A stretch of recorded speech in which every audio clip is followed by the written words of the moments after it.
Olá! Oi! Hoje nós vamos falar sobre o dilema que vive os casais que se descobrem grávidos logo de início, que é o fato de contar ou não contar para a família, para os amigos, etc. Eu sou Renata. Eu sou o Fernando. E você está no canal do Casal Giramundo.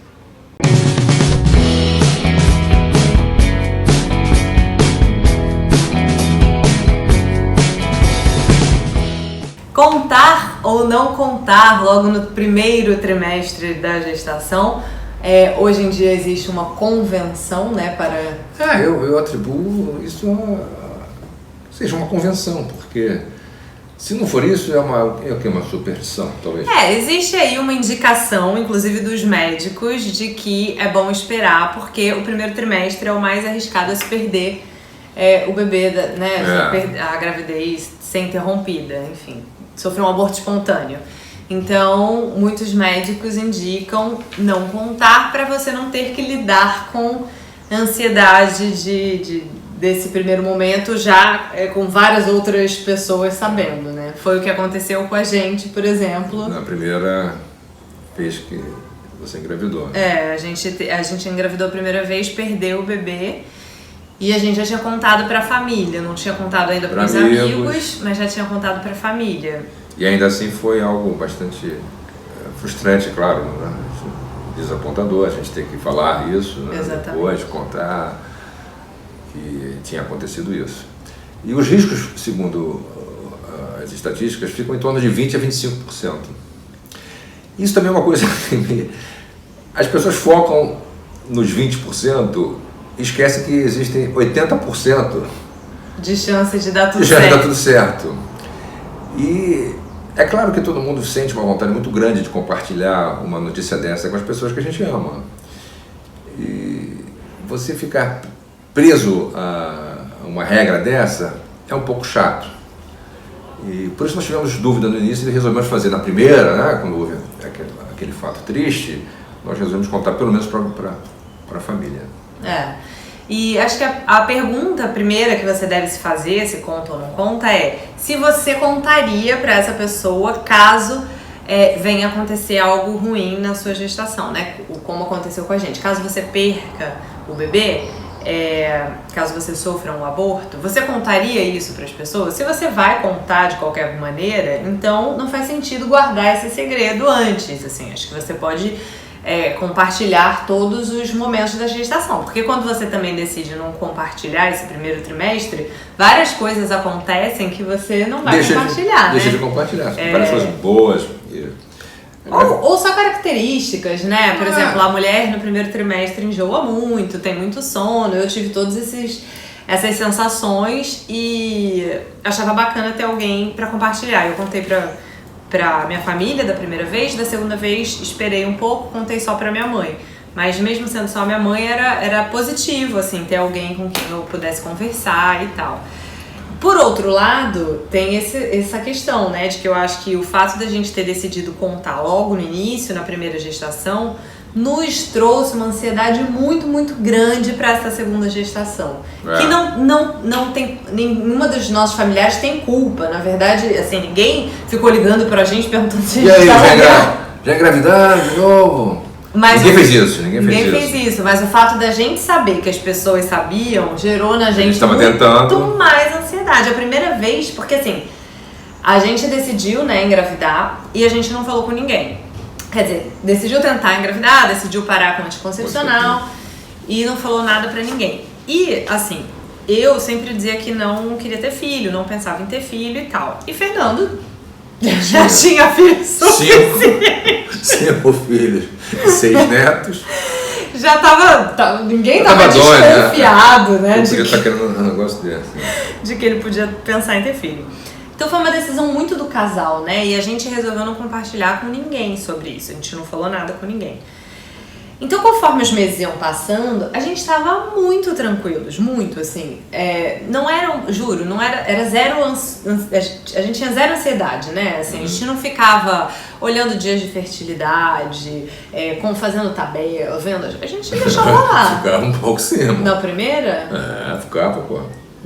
Então tá. Mas assim, não tanto. Eu montei aquele aplicativo, cara, meu. É verdade. Eu achei tô que era até só da pensando em vender aquele. Vender, ele ficava anotando tudo.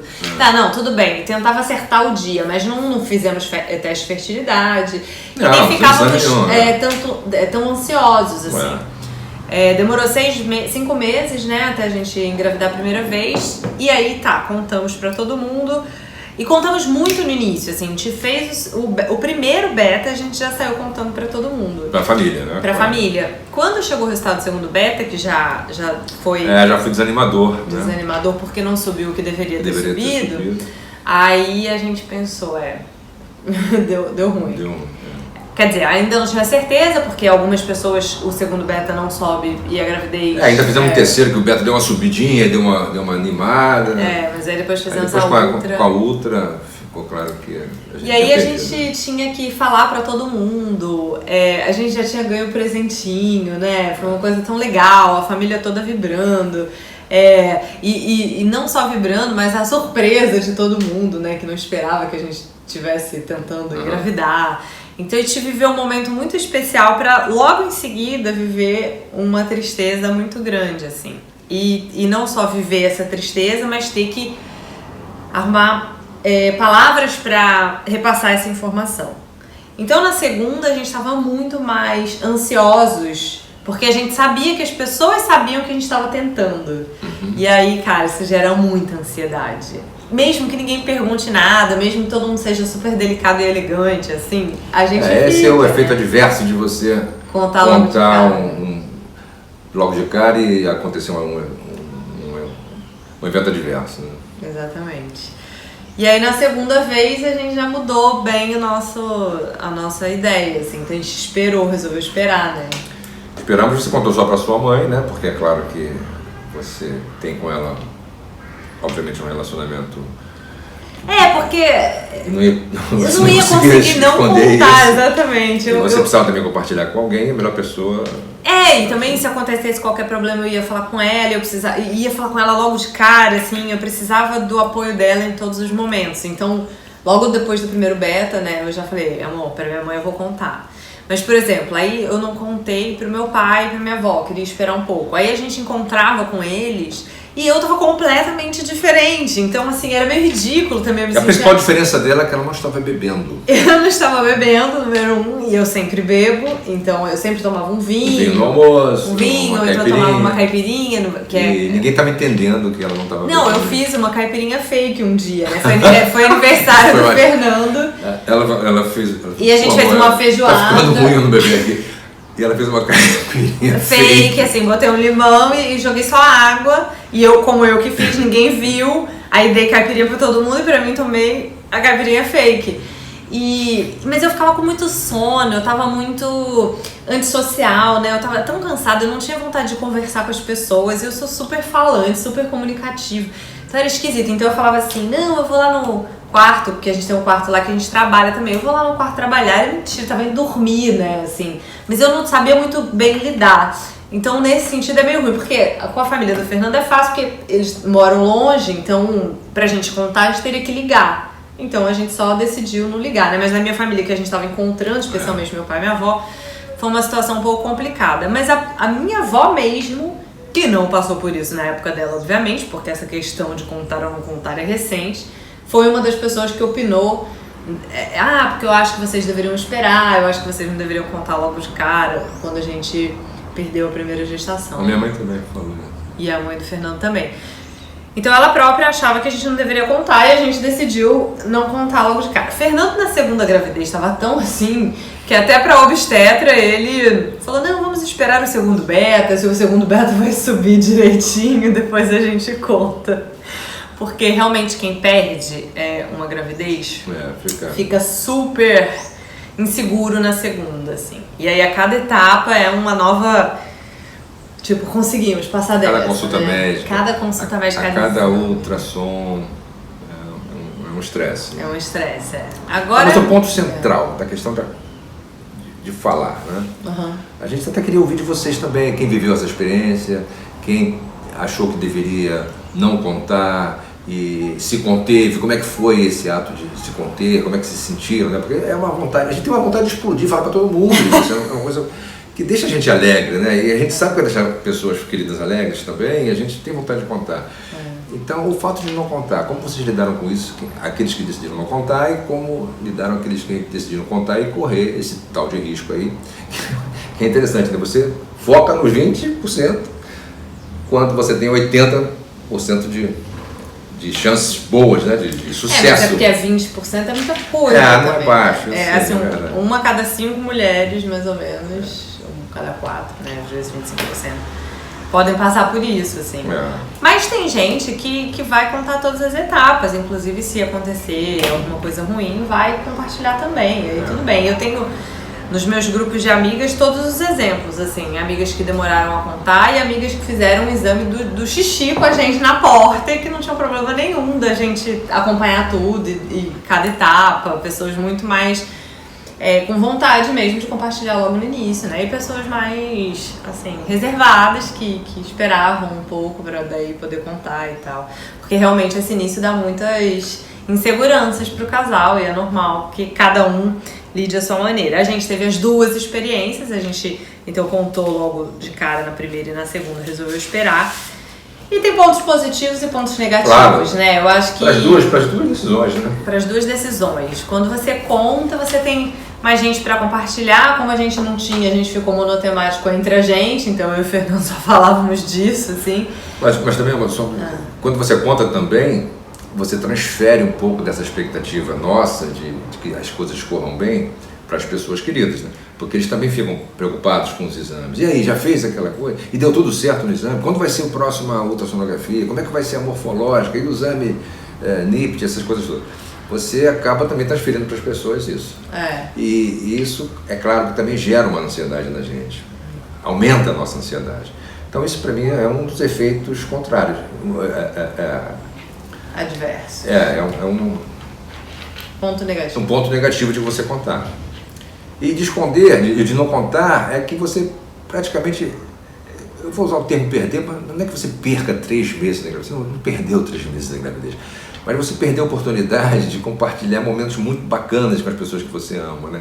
Porque a gravidez, 9 meses, se você tira 3 meses, você tirou 1/3 da fase da gravidez, que você podia estar conversando, estar falando sobre o assunto, estar discutindo, estar escutando as pessoas falarem do futuro, tudo isso é muito bacana, né? A gente não pode negar que gravidez, por mais que seja um fato que se relacione ao casal, fundamentalmente ao casal, ele não fica só no casal. Sim, né? É da família. É a família, com os amigos. Se eu tô grávida, minha mãe ganha uma neta, meu pai ganha uma neta, exatamente. Minha avó ganha uma bisneta, meu irmão. Os meus filhos vão ganhar uma tia. Uma irmã. Desculpa, uma irmã, que é muito mais nova que eles. Os meus netos vão ganhar uma tia. Então, enfim, você envolve todo mundo nisso. Todo mundo está fazendo parte do processo. É claro que não contar tem esse lado também chato. Não pode. Tá, sem contar que você também desenvolve uma ansiedade. Você quer contar no início, mas você não vou esperar as 3 semanas. Isso gera uma ansiedade também. As 3 semanas não, as 12 semanas. Desculpa, os 3 meses, as 12 semanas. Aí chega na 12ª semana, é como se fosse, agora eu posso falar. Na verdade, a gente antecipou um pouco pra minha família, né? Foi, no Dia das Mães. No Dia das Mães, a minha família se reuniu. Algumas pessoas que não são do Rio estavam reunidas aqui e a gente já estava na 11ª semana, então só faltava uma semana e a gente falou, cara, vamos antecipar, porque é um dia super simbólico e a família tá reunida, depois ia ter que falar pelo telefone. Eles iam voltar pra casa e ia ser por telefone. Eu gravei um videozinho, vou colocar aqui pra vocês verem. Sem discurso, porque não é nem minha vocação para isso. Queria aqui só fazer um brinde às mães. Exatamente. As mães da família de vocês, as mães da minha família. Exatamente. E também não vai citar uma de cada vez, senão parece aquele discurso de político. Mas quero fazer um brinde especial a uma futura mamãe. E tudo correndo bem, a gente espera que dessa vez corra, a gente tem elementos assim mais tranquilizadores dessa vez, para achar que vai correr bem. Em dezembro,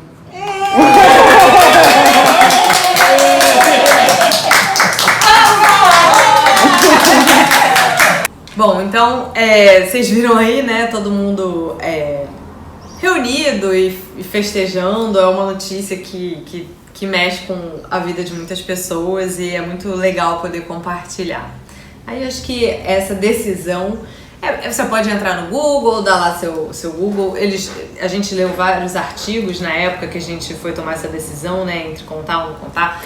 A maioria recomenda que não conte. Que não conte. Inclusive os médicos, né? A nossa obstetra, por exemplo, também. É contra. A gente nem perguntou pra ela, a gente perguntou depois, na verdade, né? Mas a gente perguntou se muitos pacientes perguntavam e ela falou que sim, muitos pacientes perguntam se devem ou não contar.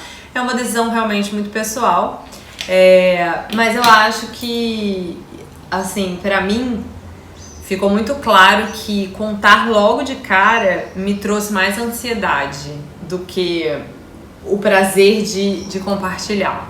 Com exceção da minha mãe, que eu contaria... De qualquer forma. De qualquer forma, sempre. Se eu engravidasse 10 vezes, eu ia contar pra ela logo de cara. Mas aí eu acho que vai muito de cada um. Se a pessoa tá muito ansiosa também, né? Quer compartilhar e também não se importa de caso venha acontecer algum problema, compartilhar também o problema. E eu acho que tem que contar mesmo, né? Eu acho que sim. Bem, manda mensagem aí pra gente, se você viveu isso. A gente tem interesse em saber também como vocês lidaram com situações desse tipo. E não se esqueçam de fazer a inscrição no nosso canal. Curte o canal, curte o vídeo, quer dizer. Curte o vídeo, se gostaram, curtam o vídeo. E nos siga também nas redes sociais, @casalgiramundo, e visite o nosso blog, casalgiramundo.com.br. Valeu. Até a próxima. Até a próxima.